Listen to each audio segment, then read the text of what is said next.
Friends, मेरे channel पर आप लोगों का स्वागत है।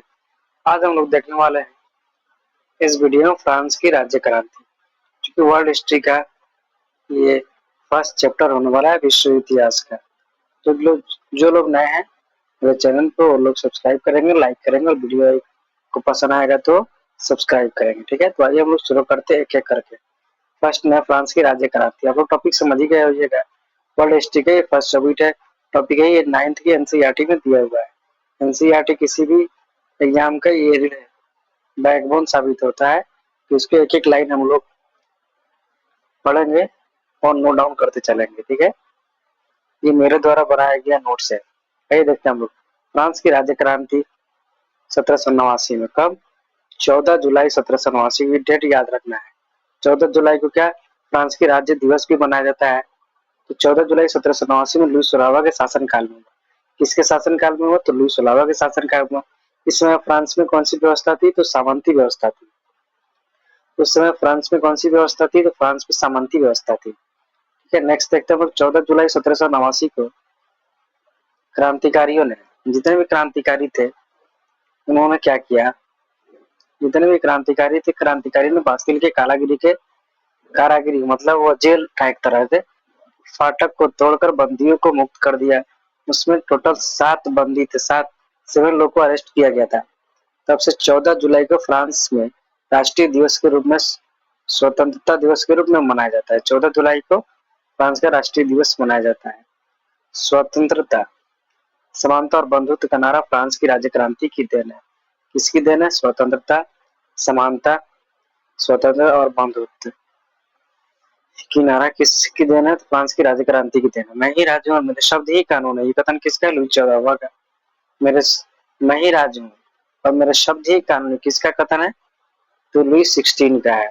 लुई 14वां ने बोला था मैं ही राजा हूँ, जबकि लुई 16 ने बोला था मैं ही राजा हूँ और मेरे शब्द ही कानून है। तो किसने कहा था? लुई 16 ने ये बात कहा था। राजा की राजा की निरंकुशता और स्वेच्छाचारिता पर अंकुश लगाने के लिए फ्रांस में पार्लमा नामक संस्था, कौन सी संस्था बनाई? पार्लमा नामक एक संस्था बनी। कौन सी संस्था? पार्लमा नामक संस्था बनी, जिसकी संख्या 17 थी और जिसका गठन न्यायालय के रूप में किया गया था।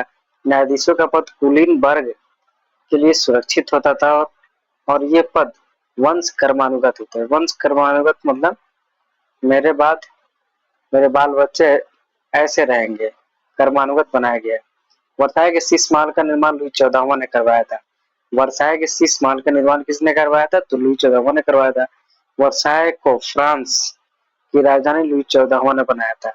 लुई 14वां ने वर्साय को फ्रांस की राजधानी बनाया था। ठीक है, नेक्स्ट देखते हैं हम लोग। लुई 16वां 1774 में गद्दी पर बैठा। लुई 14वां 1774 में फ्रांस की गद्दी पर बैठा। लुई 16वां की पत्नी मेंटेनेट ऑस्ट्रिया की राजकुमारी थी। लुई 16वां 1774 में फ्रांस की राजगद्दी पर बैठा तो उसकी उम्र कितनी थी?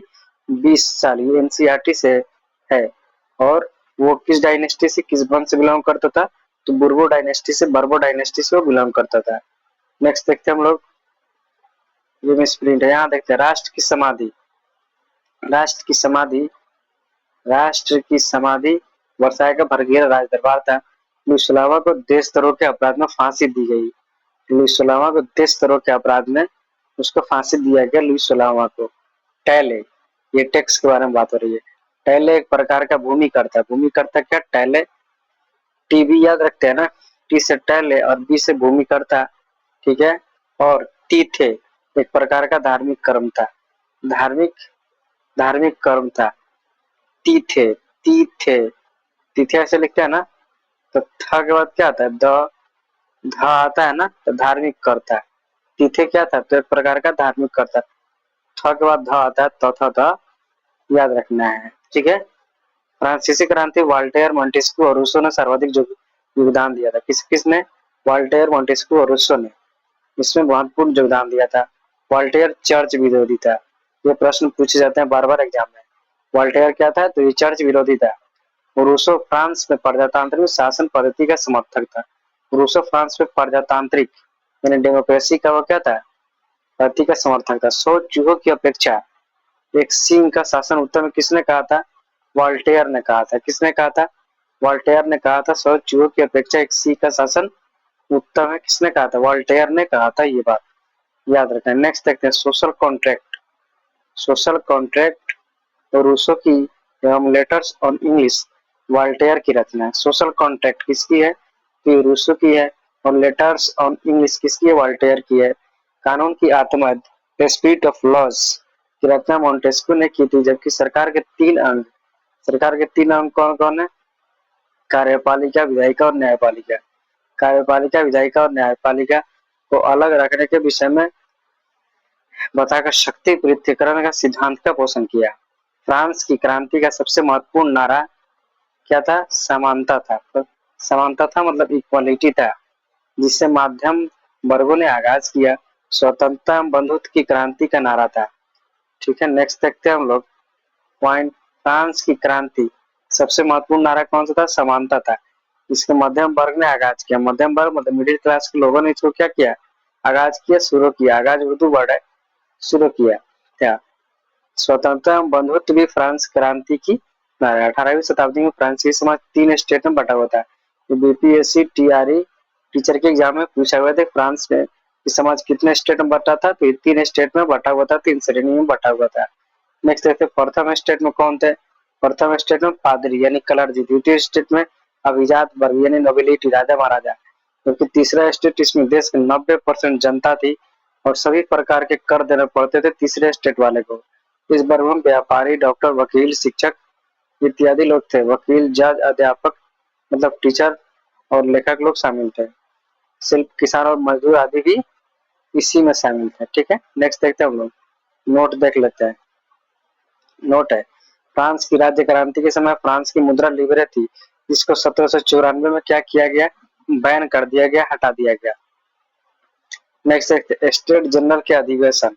स्टेट जनरल के अधिवेशन की शुरुआत 5 मई 1789 को हुई थी। माप तौल की दशमलव प्रणाली फ्रांस की देन है। किसकी देन है? माप तौल और दशमलव प्रणाली की फ्रांस की देन है। स्टेट जनरल के अधिवेशन की शुरुआत कब हुई थी? 5 मई 1789 को हुई थी स्टेट जनरल की बैठक। ठीक है, सांस्कृतिक राष्ट्रीयता का जनक। सांस्कृतिक राष्ट्रीयता का जनक कौन है? हार्डर को माना जाता है। सांस्कृतिक राष्ट्रीयता का जनक हार्डर को माना जाता है। नेपोलियन का जन्म 15 अगस्त 1769 को कार्तिका द्वीप की राजधानी अजासियो में हुआ था। कार्तिका द्वीप की राजधानी कहाँ हुआ था? अजासियो में हुआ था। नेपोलियन के पिता का नाम कार्लो बोनापार्ट था। नेपोलियन ने ब्रिटेन के सैनिक अकादमी से शिक्षा प्राप्त की थी। सैनिक अकादमी से इन्होंने शिक्षा प्राप्त किया था नेपोलियन ने।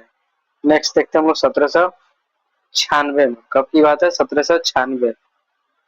1796 में नेपोलियन ने इटली में ऑस्ट्रिया के प्रमुख को समाप्त किया। 1796 में नेपोलियन ने इटली के ऑस्ट्रिया के प्रमुख को इन्होंने समाप्त किया। नेक्स्ट देखते हैं हम लोग पॉइंट।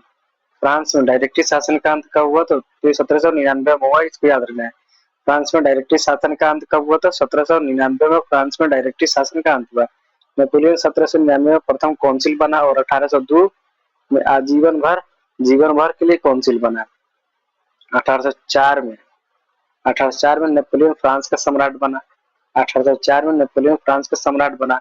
आधुनिक फ्रांस का निर्माता नेपोलियन को मानता है। आधुनिक फ्रांस का निर्माता, मॉडर्न फ्रांस का निर्माता किसको मानता है? तो नेपोलियन को मानता है। नेपोलियन ने सर्वप्रथम इंग्लैंड को बनियों का देश कहा था। नेपोलियन ने इंग्लैंड को सर्वप्रथम बनियों का देश कहा था। नेपोलियन ने पत्नी जीजेफाइन को तलाक देकर ऑस्ट्रिया की राजकुमारी मरिया लुइसा से शादी किया था। नेपोलियन ने अपनी पत्नी जीजेफाइन को तलाक देकर ऑस्ट्रिया की राजकुमारी मरिया लुइसा से शादी किया था। ट्राफालगर का युद्ध 21 अक्टूबर 1805 में हुआ था। इंग्लैंड और नेपोलियन के बीच में हुआ था ट्राफालगर का युद्ध। नेपोलियन ने बैंक ऑफ फ्रांस की स्थापना किया था 1800। नेपोलियन ने बैंक ऑफ फ्रांस की स्थापना 1800 में किया था। नेपोलियन ने कानूनों का संग्रह तैयार करवाया जिसे नेपोलियन कोड कहा जाता है। 1804 में नेपोलियन कोड के स्टेब्लिश किया, कानूनों का संग्रह कहा गया। नेपोलियन को नील नदी के युद्ध में अंग्रेजी जहाज के बेड़े के नायक नेल्सन के हाथों बुरी तरह पराजित होना पड़ा। ट्राफालगर का युद्ध 21 अक्टूबर 1805 में इंग्लैंड और नेपोलियन के बीच में हुआ था। 21 अक्टूबर 1805 में इंग्लैंड और नेपोलियन के बीच में हुआ था। नेपोलियन ने बैंक ऑफ फ्रांस की स्थापना 1800 में किया था। नेपोलियन ने कानून का संग्रह तैयार करवाया जिसे नेपोलियन कोड कहा था, 1804 में करवाया था। नेक्स्ट देखते हैं हम लोग। नेपोलियन ने नील नील नदी की अंग्रेजों के जहाज के नायक नेल्सन बुरी तरह पराजित होना पड़ा, हारना पड़ा। यूरोप में के राष्ट्रों ने मिलकर 1813 में नेपोलियन नेपोलियन को लिपजिंग नामक स्थान पर हरा दिया। कौन सा स्थान पर? लिपजिंग नामक स्थान पर हरा दिया और उसे बंदी बनाकर एल्बा के टापू पर भेज दिया गया, परंतु वह एल्बा से भाग निकला और पुनः फ्रांस का सम्राट बना। पुनः दोबारा वो फ्रांस का सम्राट बना। ठीक है, नेक्स्ट देखते हैं हम लोग।